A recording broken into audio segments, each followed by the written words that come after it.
It's an election that will shape Scotland for the next 5 years. It's about your community, your family, it's about you. And the battle for votes starts right here.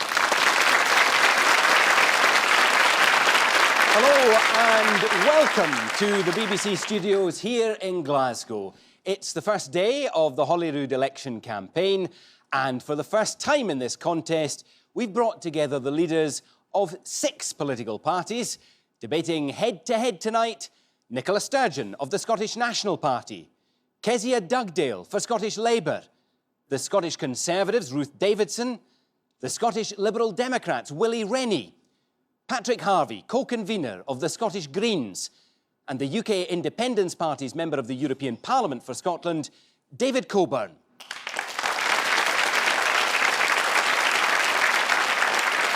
Well, you can join the debate using the hashtag #LeadersDebate on social media.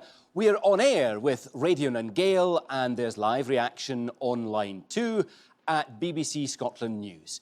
Let's go straight to our first question. It's from Nick Arthur, who's a self-employed businessman. Nick. In what way will the panellists use tax-raising powers to improve the lives of the Scottish people? Nicola Sturgeon. Well, we're putting forward in this election tax proposals that are fair, they're progressive, they're balanced and they're sensible. We're going to ask the 10% highest earners in the country to shoulder a bit more of the burden. We don't think it's right to do what George Osborne is planning to do, which is to give a very large tax cut to the best off in our society. We want to use that money instead to invest in our health service and to protect people against Tory austerity. Secondly, we want to go further than the UK government in raising the personal allowance. We want to raise to £12,750 the amount of money you can earn before you pay any income tax at all.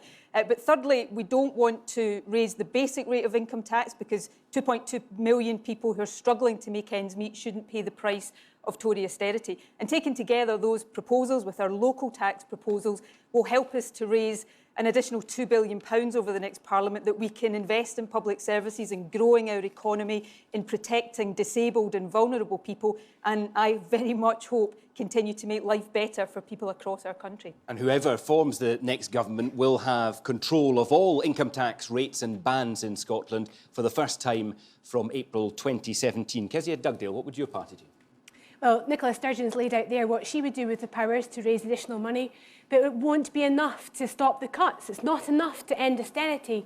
That's why the Labour Party is arguing that we should put one pence higher than the rate that George Osborne set on the Scottish basic rate of income tax. And if we did that, we can raise enough money to stop the cuts, to make different choices from the Tories. And one more tax thing that we would do, we would ask the richest to pay a bit more. Ask those people who earn £150,000 a year to pay a 50p rate. It's something that Nicola Sturgeon used to stand for, but it's something the Labour Party will do. And that, together with our tax-raising proposals, will raise enough money to stop the cuts. And I think that's what the vast majority of people want us to do in the Parliament. Use the powers, end Tory austerity and invest in our future in Scotland. Given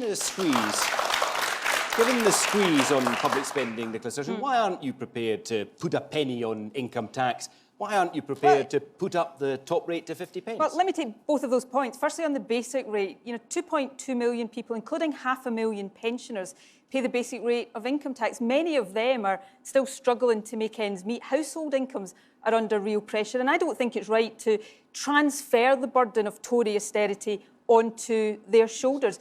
rather than do that, I want the top 10% to shoulder more of the burden, so we're not passing on that tax cut that George Osborne is proposing. On the Nicola, you 50 can't pence. raise the money that you need to end the cuts. You can't raise the money you need to end the cuts without using the basic rate. Hold on a and we would second. protect the 20,000 people who earn under £20,000 a year from paying a penny more tax. But you haven't explained how you do that, Kezia. You have failed to But it's not the explain how detail you you will do disagree that. with, it's the principle No, of that idea. I disagree with the principle of transferring the burden of Tory austerity to those who can least afford. By not but stopping Kezia the Dugdale, cuts, hang on a they second. won't pay Hang that on a price. second. Kezia Dugdale has said she would protect those on low earnings. How would you do that? So in the budget that's just passed, we advocated using a rebate mechanism. So MD who earns less than £20,000 a year wouldn't pay a penny You more. didn't explain Now, hang on a how wee that would second. be done. Let her Hang on a explain. wee second. How would you do that? What mechanism would you use? So we would use local authorities. They already handle lots of ways to use cash, and we've spoken to a number of council leaders across the country that have said that This is how you do it from 2017? This is what we would have done in the previous No, but budget. that's Moving into the gone. next year, 2017. you can use the powers of the Scottish Parliament to make a difference But which power would you use? How so would we're you talking achieve about it? substantial new tax and welfare powers, but this is the point. If you earn less than £20,000 a year, you won't pay a penny more under Labour's proposals. Okay, we'll but protect you. how would you Hang ensure on, that Glenn. that is the There's case? a really important next point here. But you're not answering my question. How would I'm you trying achieve to that? establish the point here. So if you earn £21,000 a year, and you might be in the audience tonight worried about what that would mean for your pocket, the answer is £1.80 a week. But the choice of not doing that is far greater. Nicola Sturgeon's ripped £500 million out of local last budgets. chance, hang on a second. Classroom assistants, How would you fewer ensure teachers. that those on lower earnings, those earning less than £20,000, would Sure. not pay the basic rate? So you have new powers in the Scottish Parliament which allow you to set the threshold rates. We'd be able to set new thresholds to protect low-income earners. I don't want people earning £20,000 to pay the burden of Tory austerity. What I'm saying is people earning over But Nicola, if you don't act, they should will pay shoulder that more price. of that burden. They will pay That's that how price. we, and what we're proposing will raise over the next Parliament an additional £2 billion. Not enough. Okay. Money that we Listen, can invest in our health service, money we bring can in invest others. in I wanna bring education. in It's others, fair and but it's let me just balanced. ask you on the 50 pence point. Let me just ask you on the 50 Sure. pence point. A year ago, less than a year ago, you were arguing for a 50p top rate of Across tax. the- Why Well, not let now, me- when you're about to inherit the power, should you be Sure. re-elected, to introduce that in It's a Scotland? fair question. Let me set out the pragmatic reasons behind the decision. I've said we won't do it in the first year we have powers. I haven't ruled it out for the rest of the Parliament. And the reason for that is I've got independent civil service analysis saying it might lose us £30 million. Why is that the case? Because under devolution, unlike under independence, yes, we'll get the power to set the tax rate, but we don't get the power to set the rules on tax avoidance. So what I've said is that I would ask, if I'm re-elected, ask the First Minister's Council of Economic Advisers to look at this on an annual basis to see if we can find ways of mitigating that risk, So and we'll you're judge it in tempted? our budget every You'd year. like to? I think there should be a 50 pence top rate of tax, but you don't set tax rates if it's going to lose you money. I don't want to turn around in All right, I need to I bring don't in want to others. turn around I need to in bring in 2 years' others. time Stop. and say we've Let's got hear- less money to spend in our health. No, Let's hear Nobody from will the forgive me for Conservatives. that. Ruth Davidson, The please. people at home have just watched the First Minister of Scotland saying she wants to make Scotland the highest tax part of the UK, and then they've just watched the Leader of the Opposition say that's not enough, we need to take more money off working Scots. We have an absolute principle. We don't think people in Scotland should have to pay more tax than the rest of the UK, and we don't think it's good for Scotland either, because we don't believe that hanging a sign at the border that says higher taxes here encourages either the growth or the investment or the jobs That's a that we need to ridiculous argument. properly fund our public services in Scotland. So we want to make sure that we're not taking ever more money for government. We want to make sure that people like Nick, who asked the original question, that worked really hard running his own small business, have their pay packets protected. Ruth, you want to restore... You want to restore prescription charges and you want to charge people to go to university. That's Tory policy in this election. OK, Willie Rennie, please.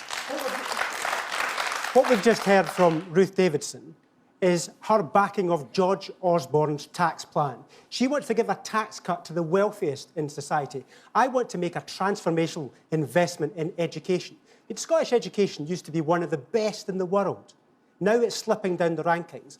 That's why we've got an urgent situation. We need to invest £475 million in education for nurseries, for schools and for colleges to get Scottish education racing back up the international league tables. I would not ask for this investment if it wasn't incredibly important, not just to give kids the chance in life that they deserve, but also to get the economy working again. We've got huge skills gaps So in hang on the a second. So economy. you're So sorry, therefore, Gwen. we Willie need to Rennie. make that investment to have that transformational change. That's why But I'm in favour of a essentially, penny on income tax for education. It's a penny on all bands, including on the basic rate, which is paid by people with relatively modest incomes. But nobody earning under £19,000 would pay a penny more in income but tax. this is No, a important. penny. How- No, how would you just achieve hold that? it. This is important. What the difference is, because Liberal Democrats in government at Westminster, we advanced the raising of the tax threshold. And because of that raising the tax threshold now to £11,000, nobody will pay a single penny Hang on more. a second, if but we're they earn talking over about in 19,000 future, you're gonna- Let me explain it, Glenn. Over 19,000... You're taking that away again. Can I answer the question? Over £19,000, they wouldn't pay a single But penny you would more. lose I the think benefit of the increase All in right, the personal let him allowance. answer. but this is the way to make it progressive. I thought you were in favour of So you give progressive with one taxation. hand in raising You the seem to personal be allowance against it and you now. take it away I with think the we should be other making a hand. change for education. Glenn, You seem to be Willie against Rennie it. is taxing every pay packet in Listen, Scotland, and he tried to if- drag me hang in on a talking second. about If you higher all rates talk of over pay. one another, nobody at home can hear, and they'll all switch off, and they'll hear none of Can you. I address that point? No, I want to bring in Patrick Harvey. Thanks. Thanks very much. I fear that the next 6 weeks are going to hear a lot of people talking over one another. I'd like to bring this to some key principles about what we should be looking to achieve for our society with the tax powers that we've got. The tax powers that are coming and the tax powers that we've had since 1999. The ability to set local tax policies, to fund the local services that so many people rely on, and we've not really used those. So we need to be ready to scrap the council tax, as Nicola has campaigned on that slogan many, many times over. It's time to kill off the council tax. It's more than 25 years out of date. But we also need to join that with the national tax powers that are coming. OK, Ruth but you haven't Davidson set out doesn't your want a proposals sign yet. at the Are you border. in favour of raising tax, using the new powers, reducing tax, or leaving it broadly the same? We certainly need to raise the revenue that we need to prevent the cuts. I think I and Ruth and Kez and Nicola and Willie and David should all be paying more tax, not just people on £150,000. We are on high salaries that these people are paying for from their taxes. People on our salaries should be able to pay more tax. But we also need to close the wealth gap as well as the income gap in order to do that. All right, I and want to that bring in means the local audience taxes after too. we've heard from David Coburn. UKIP, we don't want Scottish taxes to be significantly higher than those in England, or higher at all, because I would like to see Scots staying in Scotland, building businesses and employing their fellow Scots. Jobs is the thing we require, and we won't do that if we keep frightening people off and telling them, you're a bad person, you're making money. We should encourage people to make money and to invest in businesses and to create jobs for other people. What these people are all suggesting is absolute nonsense. You will scare people off. This country needs jobs. Well, hang And on a people- second. Ruth the ones Davidson's party has a similar principle that tax in Scotland shouldn't their be long promises higher short in than in the action. rest of the UK. That's the same as what you've just said, The isn't it? Conservatives are forever promising lower taxes. We never get them. But the thing is that, yes, we need to have taxes which are fair to give us good social services. We must have good social services. We must have a good health service. But we must make sure that Scotland's taxes are not higher than the rest of the UK. Because one thing that all governments throughout the world have learned, or if they haven't, they go bust, is that if you put taxes higher than everybody else, you're not competitive, people will leave. OK, let's hear from our audience. Gentleman in the middle here with a pink tie. Keep your hands up if you want to come in after him. UKIP and the Conservatives are quite right. We have a £10 billion debt and it's getting worse. If we don't attract investment, we'll never get out of the mess. How are you going to do that when you get more money in England than you get up here? It's counterproductive. OK, I'm going to bring in the lady on the front row there, and then we'll go right up the back on the other side. So, lady on the front here, yeah. Yes. When the 40p rate was introduced about 30 years ago, it applied to about 1 in 20 people. But obviously, over the years, wages have risen and it now applies to 1 in 7 people. So a lot of people that fall into that 40p bracket are people like firemen, policemen, nurses. So do you support the raising of the threshold for paying the 40p rate? I do, yes. And I do agree that we should also increase everybody's tax by 1p, as we have such a deficit, the highest in Europe, and we have to decrease that deficit somehow. Okay. We can't keep putting money into education, health, if we haven't got the money there coming in. OK, and the gentleman right up the back, yes. Surely the point isn't whether it's a penny or a pound in the tax. you know, or whether it's the rich that's going to take the burden on. We're targeting the wrong people here. We really should be looking at the people that get the country into the mess in the first place, to where the tax is coming from. And I think we're wrong to start to look at ourselves, whether it's a penny or whether it's a pound, whatever, that we're the people yet again who are being asked to carry the burden. Kezia Dugdale. Kezia Dugdale, in a moment.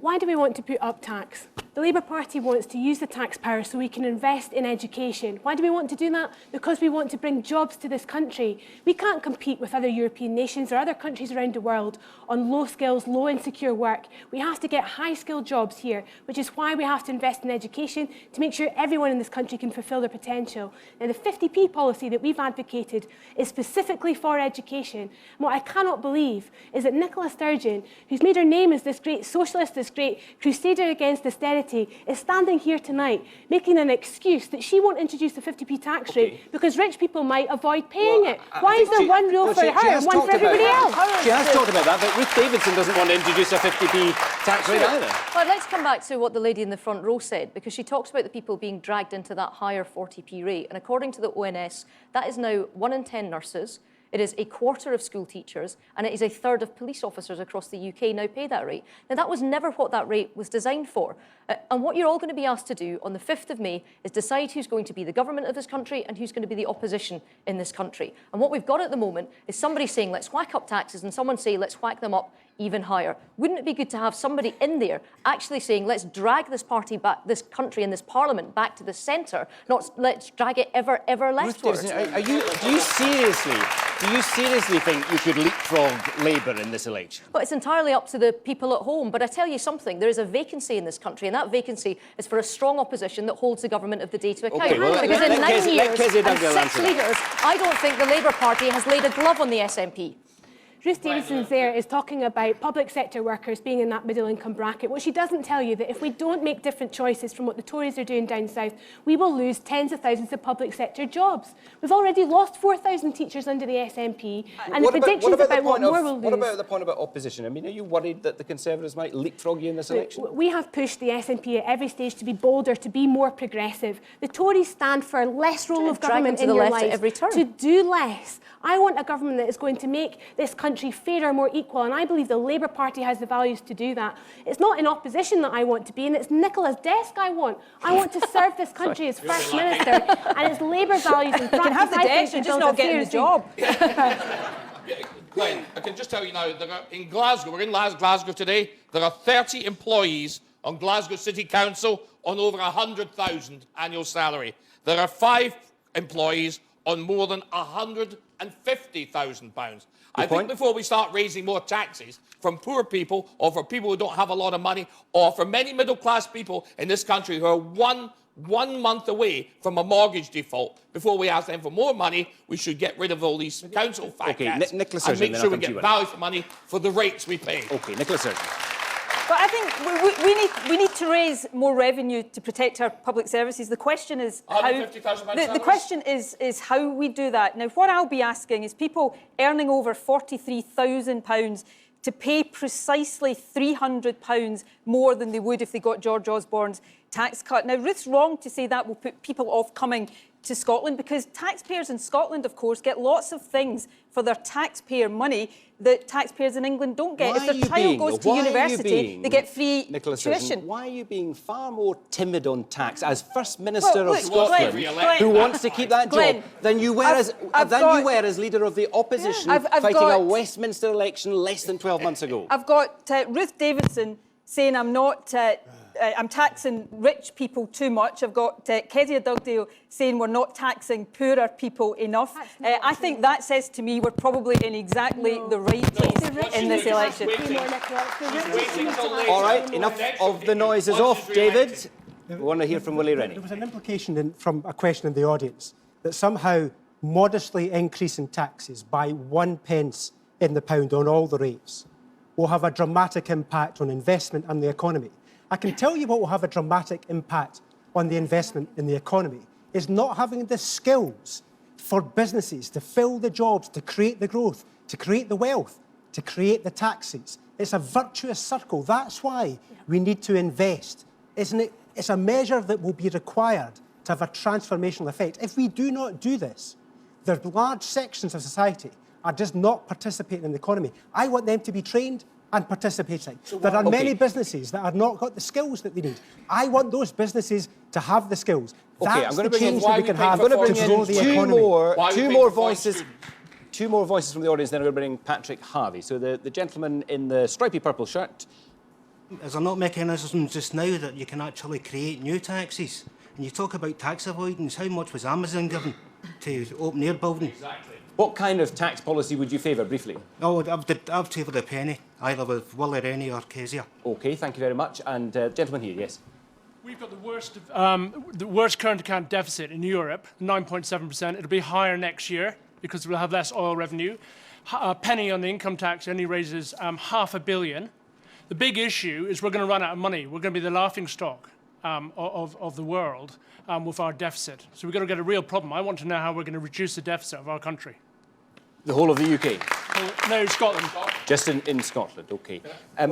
Patrick Harvey is the only one who hasn't come back in. There is a connection between those two. The economy as a whole and the public sector books would be a lot healthier if we did force big tax-dodging companies to pay their fair share. And at the moment, I'm afraid, in Scotland, we're still giving them grants. We're still giving them access to taxpayers' money to do what they do.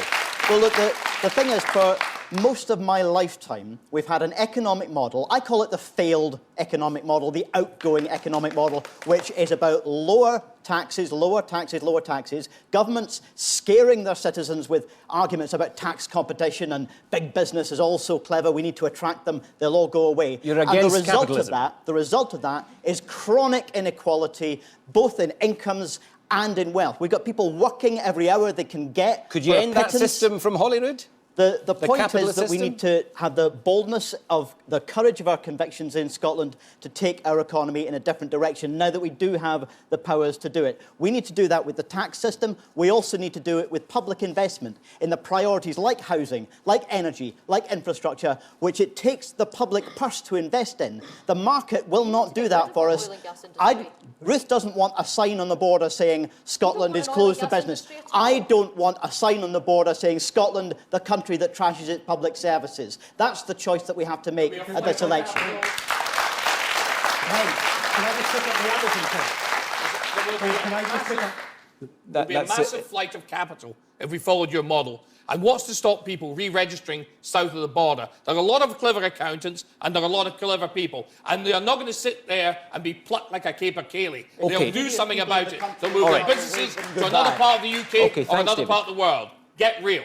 OK, I'll take another couple of points from the audience. So the lady right in the middle here. That's just the same old scaremongering from UKIP. People shouldn't be scared by that. People have to be prepared to pay for a good standard of living, for good services. We can't have the SNP scared to put up the tax, the council tax frozen for a decade. Everything has to be paid for. OK, and a voice from right up the back. Gentleman with the glasses. Yes, in the middle. Where does Patrick's dream world exist? Another dimension. The point is that we face a critical challenge at the moment in investing in sustainable industries. All right. And the market You've had your say, Patrick. We're going to move on to another question, which is related to the new powers. It comes from Deborah Torrance, who is a digital artist. So our next question from you, Deborah.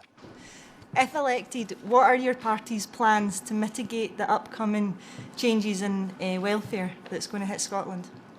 So the welfare system is operated UK-wide. Again, from next year, Holyrood is going to have £2.5, maybe a bit more, billion pounds worth of welfare powers, including the devolution of some specific benefits. What would you do with that lot, Ruth Davidson? Well, one of the things that we've already talked about is changing the rate of carers allowance. We don't think it's right that it's less than job seekers allowance. We would put that up. One of the other things that we're looking at is when disability benefits are devolved. We see that PIP's been in the news. When that comes That's the to personal Scotland, independence payment, which is replacing a bundle of benefits. Exactly. It's to help people have more independence in their lives.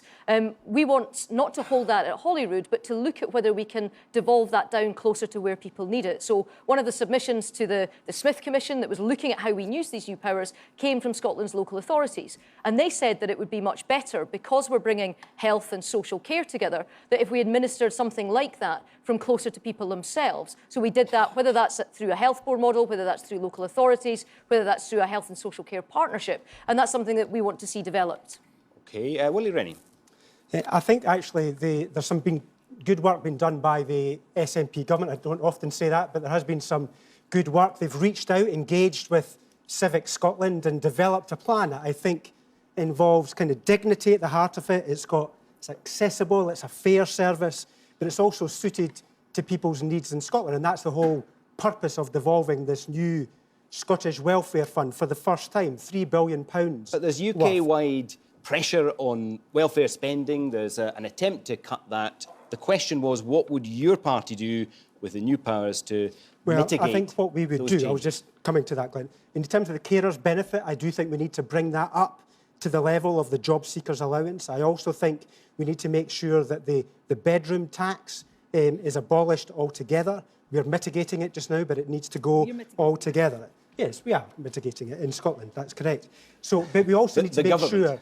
We also need to make sure that the work programme and work choices, the new devolved employability schemes, are working well too, and working in partnership with colleges and with councils. Okay. Those are the powers that we've got, and that's the changes I would like to make. David Coburn? Well, a country's only as good as the healthcare it gives.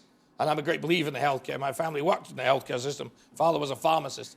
I very much care about that, and I want to see good use of public money. It's not just a question of throwing money at things, it's a question of how you use the money. And I think there's an awful lot of wastage on back office stuff, and not enough on front office. Specifically the NHS. We're talking about the new welfare, the social security powers. In Scotland. I was. Does UKIP have a policy for the welfare powers? My biggest worry is the TTIP contract. Sorry, we're not talking about the NHS. We're not talking about the transatlantic trade and investment partnership. Well, that's very important. We're talking because about it affects the health service. David, the question, with respect, the question was about the new welfare powers coming to the Scottish Parliament. Yes. Does UKIP have a policy? Absolutely. We want to spend more on health and make sure that it's well spent and not spent on back office stuff, spent on the front slash all the taxes. Now we want to spend more. I think the answer to your question is no, they don't. Well, we don't want to spend 150,000 on salaries for council staff. That is an awful lot of money. So I want to see the money used properly. I don't want to see used in more bureaucracy. I want to see it used on nurses. At the moment, out of 100,000 who applied to be nurses, only 80,000 refused. Right, David, you've had your say. We're going to move on. I'm not clear what your policy is, but you're out of time. OK, I want to bring back in our questioner, actually, Deborah Torrance. I don't know if you can tell us a little bit about your own circumstances, what you're concerned about. Yeah, sure.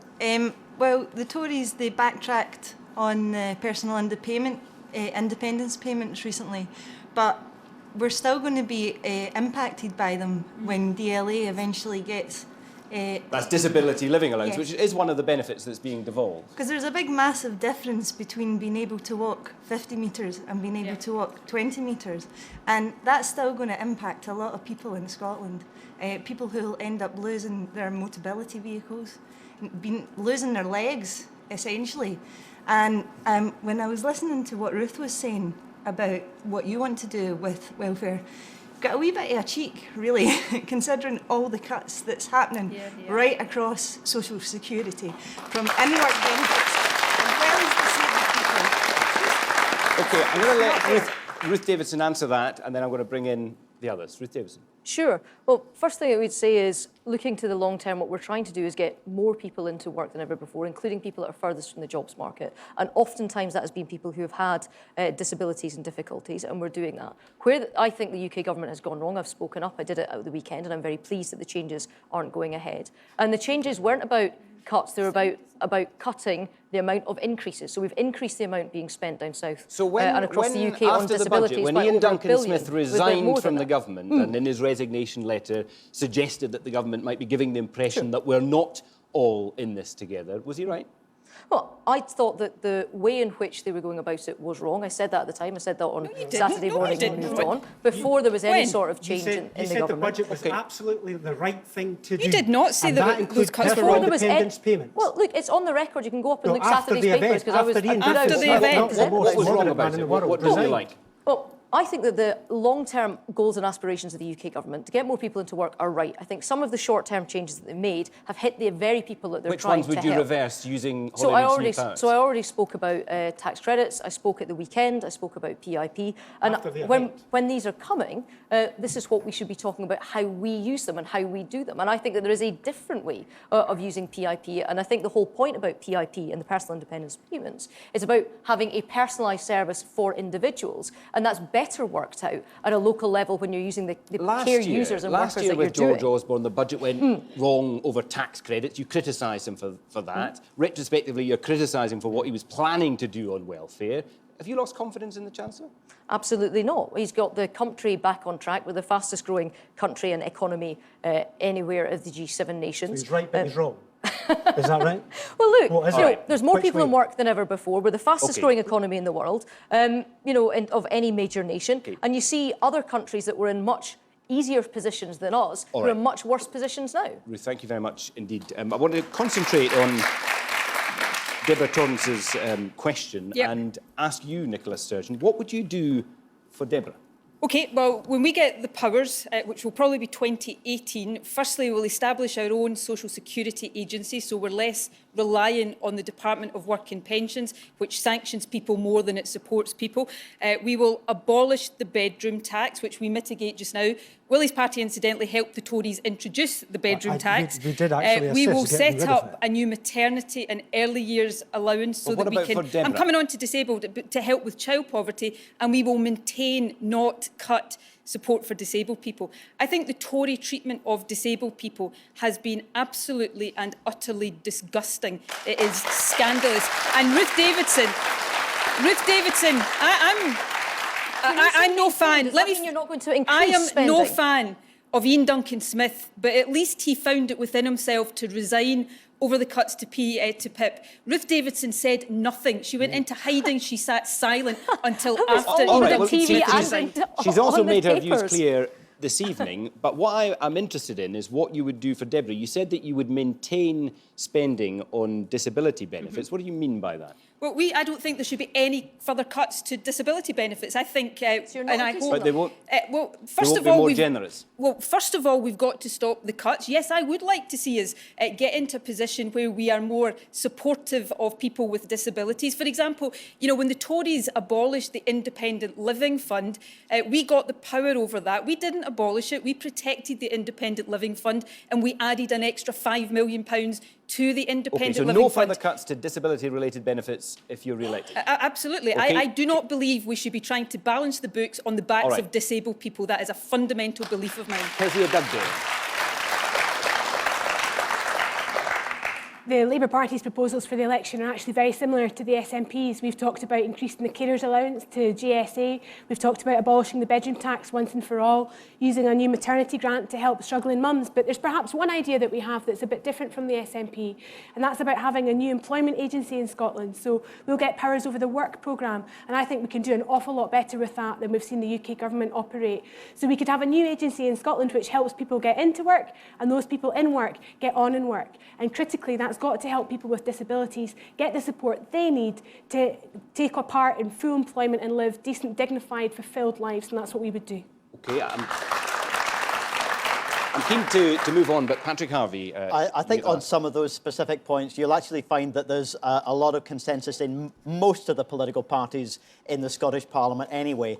But we also need to ask ourselves what the welfare state was for. I think it's inspiring what the post-Second World War generation did in creating a welfare state. And I think it's nothing less than a tragedy that it is being turned into something now whose purpose seems to be to bully people into low-paid work, subsidise that low-paid work, and devil take the hindmost for those who cannot work or can't find enough work. What specifically would Greens do for Deborah? Our long-term goal is for a citizen's income. A citizen's income, a basic income for everybody. That not only gives everybody the ability to balance paid work, volunteering, caring, recovering from illness, as well as creative work. It allows people to make that judgment, but it also values a great deal of work which is critical to our economy, which is not currently paid, and it allows people to make their own choices. We can't get there in one single bound, and I wish to goodness that the Scottish Parliament was getting the ability to design all of its welfare policies, because to invest in the support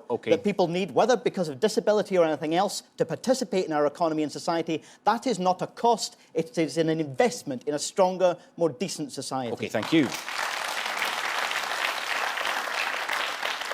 We're going to take another question. It comes from Brooke Ritchie, who is a high school student. Brooke. Hi. How are you going to improve education funding for young people, particularly from deprived areas in Scotland? Willie Rennie. Well, I've already set out that we think there should be a transformational investment in education. We need a penny on income tax to invest, to make sure that our education system gets right back up there again, Brooke. What we are proposing also is a part of that package is to make sure that we invest in nursery education, because nursery education is the best educational investment that we can make. You know, kids, by the time they get to primary school, the kids from the poorest backgrounds are already about a year behind those from their well-off counterparts. There's a lot of talk about the attainment gap, isn't there? And one measure of that, one statistic that helps to illustrate that is that people from the wealthiest parts of Scotland are 3 times more likely to get 5 hires when they finish their secondary education than those from the poorest parts of Scotland. What would you do to close that gap? I'm just explaining that process. Because there's a gap already when they go to primary school, that widens as they go through the school. That's why we need to invest also then in a pupil premium. So you've got nursery education to start off with, to get them up the educational performance. Then when they go to school, they get a pupil premium to give them further support, direct support for those kids from disadvantaged backgrounds, to give them extra help so they can achieve more. So by the time that they get to high school with that extra support, they've got a chance of going to university or to college. And that's where the final piece of the jigsaw comes in. Because we've seen under Nicola's government, there's 152,000 places being cut from our colleges. I want to change that. I want to invest £108 million back in our colleges to take it back to where it started. Then we're creating opportunities from everybody at every level of education. So we can get Scottish education back up to be the best in the world again. Kezia Dugdale.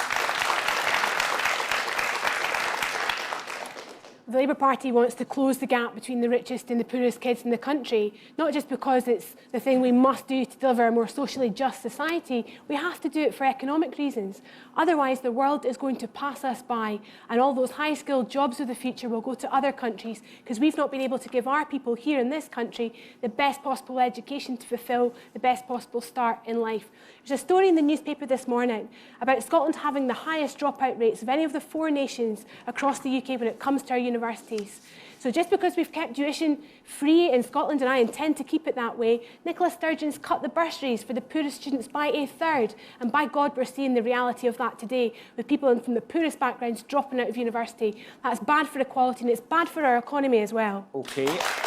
Keep your hands up, because we're going to come to the audience in just a moment. But Nicola Sturgeon, the cuts that Kezia Dugdale just has on accused you of the making. last point Kezia raised there, the dropout rate from university is too high, but it's dropped over, at the time we've been in government, from 9% to 6%. I want to get it down even further than the rest of the nations of the UK. You know, this, I hope, will be one of the, not one of, the defining issue of the next Parliament. It's certainly my biggest priority if I'm re-elected as First Minister. And if there was one measure of that, after the next 5 years, should you continue in control, how would we know that you've done it? I'm going to start publishing greater information than has ever been published before about the performance of schools. So you'll all be able, you'll all be able to judge. You'll all be able to judge whether or not we're succeeding. But let me tell you what I'm going to do to try and do it. Let me bring in. That was just to let you respond to Kezia Dugdale. I'm going to bring in several members from our audience. The lady on the front row here, yes, in the blue top. So I've heard Nicola Sturgeon say that spending on the NHS will rise over and above inflation. Will she and the rest of the panel make the same commitment to education? OK, I will try and come back to that, if not with all of them, certainly with Nicola Sturgeon. Lady in the middle in red, yes. As a high school teacher and someone who has obviously taught across a lot of education systems around the world, my question to you is what you're actually going to do to help raise attainment in school and supply support to the students in the school, because we keep talking about supplying funding that doesn't actually supply extra staffing or support to help these students with difficulties or gaps that come from their backgrounds within the school system. OK, I think both of those have been directed at you, so I'll let you pick up on those and then we'll bring in others. I think that's a very fair point. I'll come on to that. In terms of of what we're going to do, we're going to continue the expansion of childcare that we've seen over the past 5 years.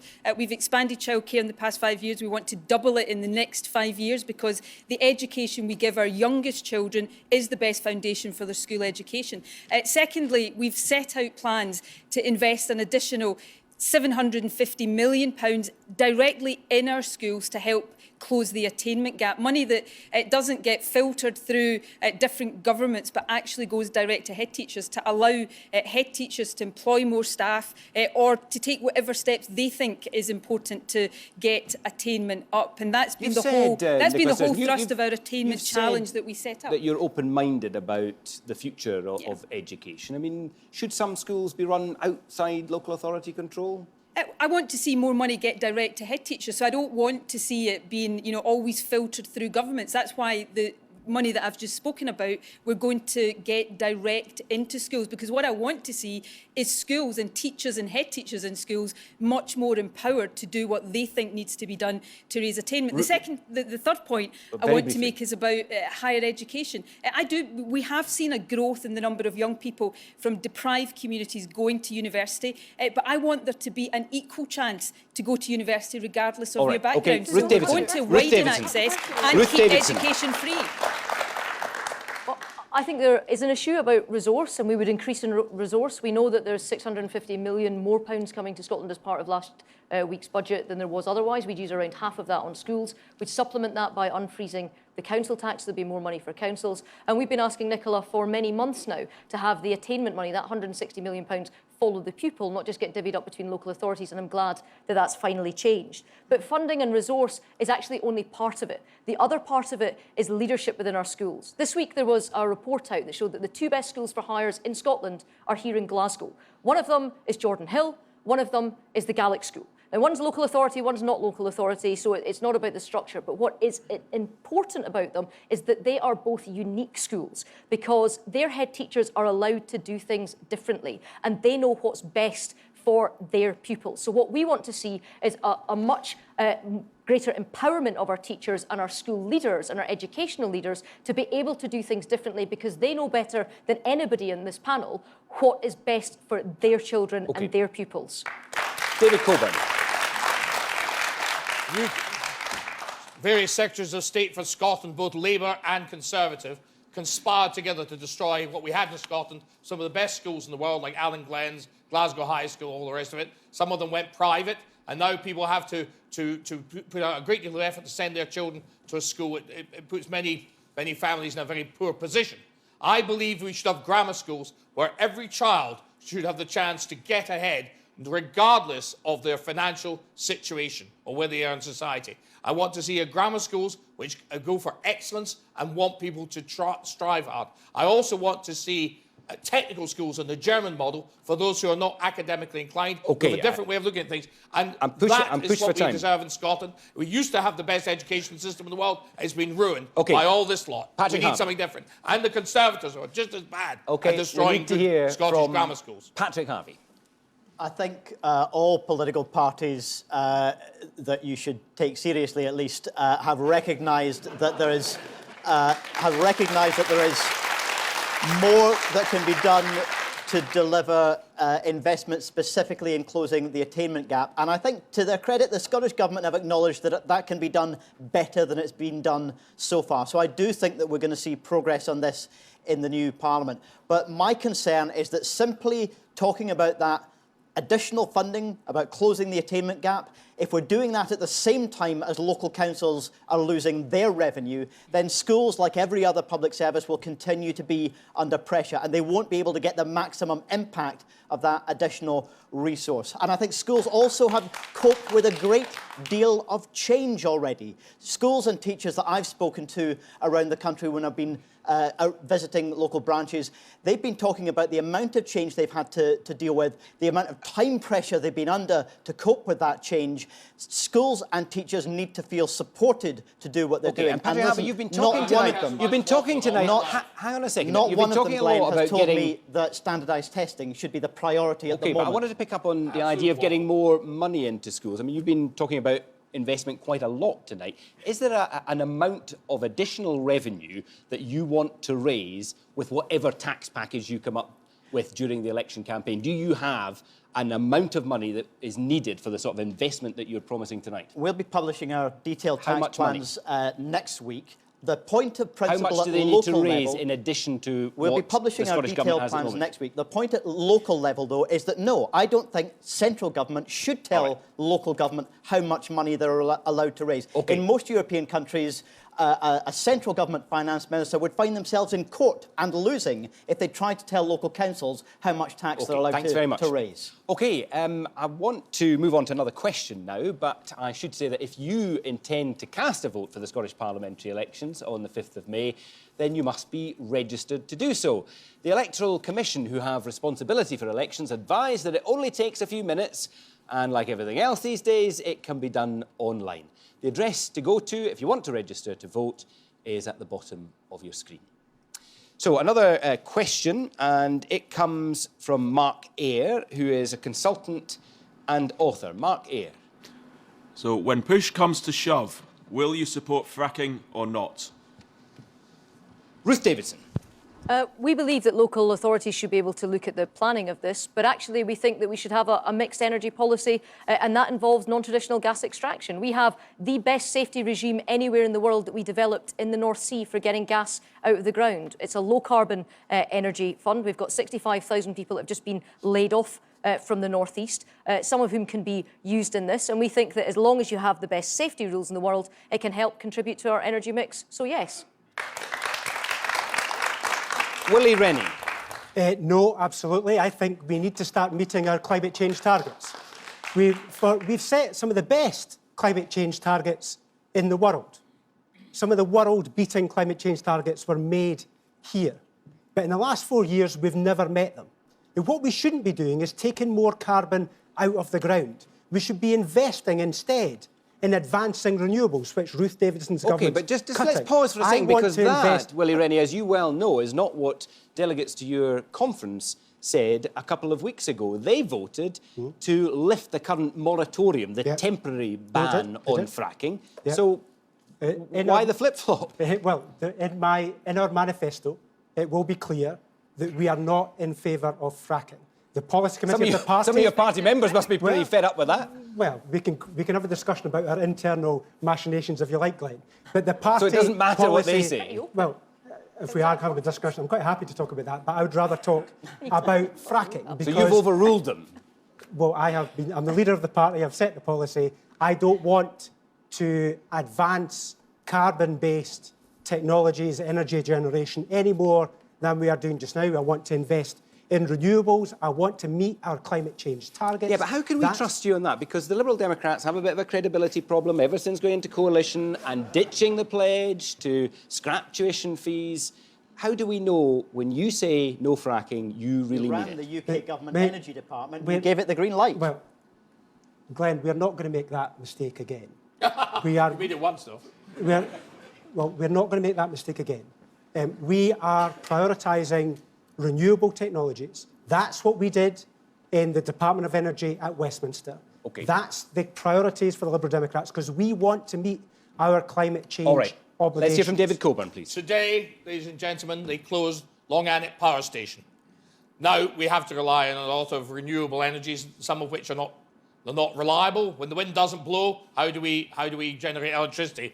So wait for the lights to go off not too long in the distant future. Rubbish. We have a lot of cheap coal underneath us, and we have a lot of cheap oil. Let's use it. I don't see why we should have expensive energy which pensioners can't afford and steel makers cannot afford. No environmental or health concerns? I do. I think we should use the latest technology to clean up the coal and also oil. We should use high technology to make sure that those fossil fuels emit the least possible pollution. That is important. But we cannot just simply switch off and leave the real world. I mean, if you listen to Patrick Harvey... Well, we're about to listen to Patrick Harvey. Well, if you listen to Patrick Harvey, you'll, who is... Who'd like to hear from Patrick Harvey? Thank you. Who is to dandelions what Roundup is. Let me just put it this way. No, David, you've had your go. David, you've had your go, Oh, and I've introduced Patrick Harding. The reality which governments around the world have finally come to acknowledge, though they're not yet doing enough about it, is that the fossil fuel age is coming to an end. You don't have to like that. You don't have to have chosen it.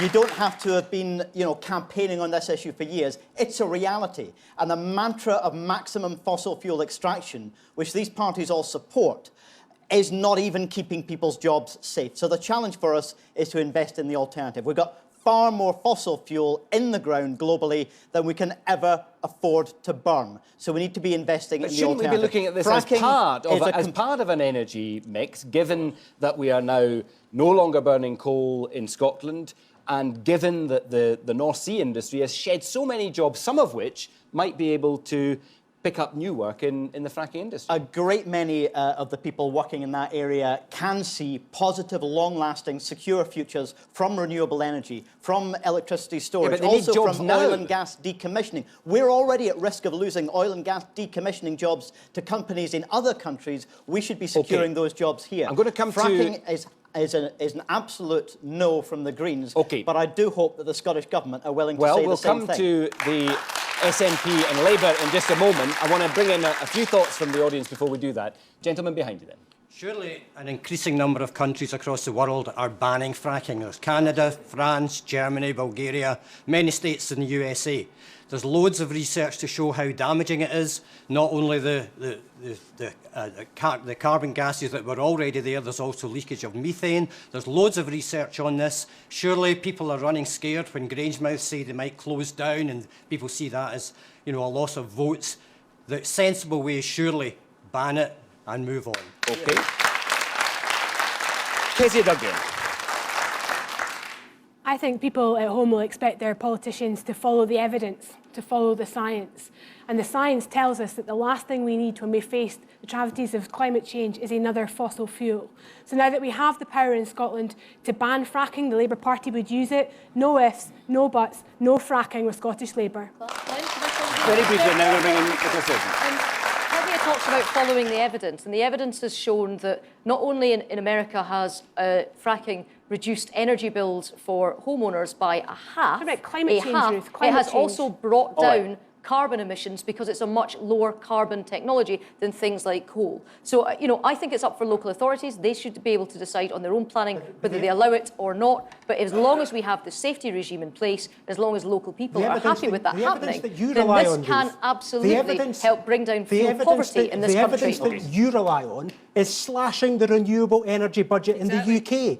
We've devastated the industry. I think that is a shame for the Conservatives after the good work that we did in the coalition to advance that. You were fine with crop fracking in the coalition. You two can finish this outside. I want to hear from Nicola Sturgeon. Well, given the concerns that have been raised, why don't you match Labour's ban? Well, there is no fracking allowed in Scotland right now. It's not banned, though, is it? Well, let me explain the position. There's no fracking allowed in Scotland right now because we put in place a moratorium. And my view is that unless it can be proved beyond any doubt that fracking doesn't harm our environment, doesn't harm our health, doesn't harm our communities, then to answer Mark's question, no, fracking shouldn't be allowed at all ever in Scotland. Well, why we've got the moratorium in place is because... advertising to decommission for fracking. Is that true? Are you advertising for decommissioning jobs in the fracking industry that so far doesn't exist? One of the things we're looking at in the moratorium is what would be the impacts in terms of decommissioning, just as on the impacts of health and environment. But why have we got a moratorium to clean up the mess, Nicola? Why? Perhaps what we're trying to do is show how expensive and difficult it might be